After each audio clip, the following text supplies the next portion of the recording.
Hey, what's up mga kabowlers? Maligayang pagbabalik sa aking channel.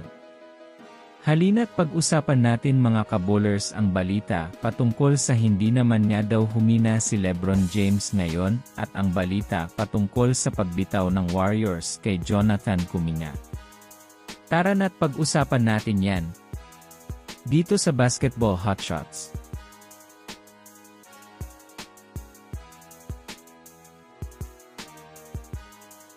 Una nga muna tayong dumako mga kabowlers sa balita patungkol sa hindi pa nga daw ngayon tuluyang nalalaos si LeBron James. Well, alam naman nga natin mga kabowlers na sobrang humina nga po ang tunog ng pangalan ni LeBron James ngayong season dahil ng mga nakaraan nga po mga kabowlers ay literal na nagkaroon nga ito ng malaking problema sa kanyang karera sa Lakers ng sisimula pa lang season. Mula sa injury at sa pagbaba ng kanyang stats ay marami ngang mga fans ang talagang nagkaroon na ng opinyon na kasabay nga talaga ng pagtaas ng kanyang edad ngayong nasa age of 40 na siya. Diyan na rin naman nga po mga kabowlers nakikita ang kanyang paghina. Ngunit base nga sa kanyang mga nilalaro ngayon at sa kanyang galaw literal na hindi naman talaga mga kabowlers humina itong si LeBron James bagkus nag-adjust rin nga siya mga kabowlers ng laro dahil may mas mainit silang offensive player katulad ni Luka. Sa naging laro niya nga po ngayon mga kabowlers kontra sa New Orleans Pelicans, ay masasabi natin mga kabowlers na kapag nabibigyan pa rin niya ito ng pagkakataon na mag-take over ay talagang nagagawa niya pa rin magpasiklab ng puntos. Sa ngayon nga po mga kabowlers ay nakapagtala itong si LeBron ngayon ng 30 points kontra sa Pelicans na masasabi nating hindi pa nga ito ang panahon para masabing humina na si The King.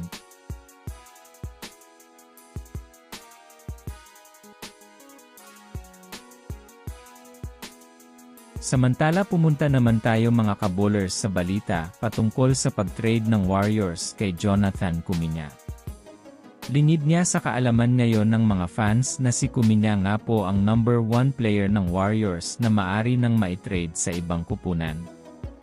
Bukod niya sa pagkakaroon niya ng inconsistent performance at mababang basketball IQ ay malamang isa ito sa mga rason kung bakit mayroong disappointment sa kanya ang Warriors.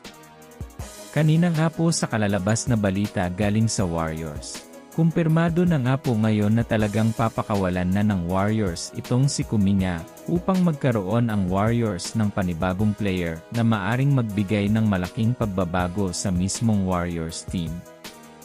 Wala pa naman nga po mga kabowlers kumpirmadong update kung saang team mapapag itong si Jonathan Kuminga, ngunit marami ngang mga teams ang lumalapit sa kanila para makuha ito.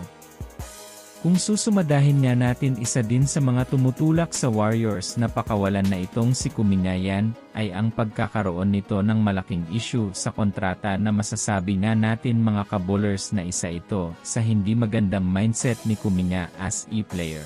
Humihingi nga ito mga kabowlers ng mala superstar na kontrata na alam naman natin hindi niya pa nga po na-meet ang ganong klase na sistema.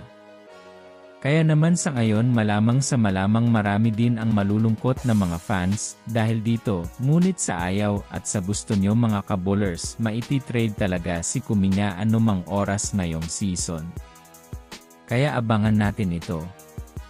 So yun lamang mga kabowlers, yan lang na muna ang ating pag-uusapan sa ngayon. Pindutin na ang subscribe and hit nyo na rin ang notification bell para sa mga susunod na update sa mundo ng basketball. Again, this is Basketball Hotshots.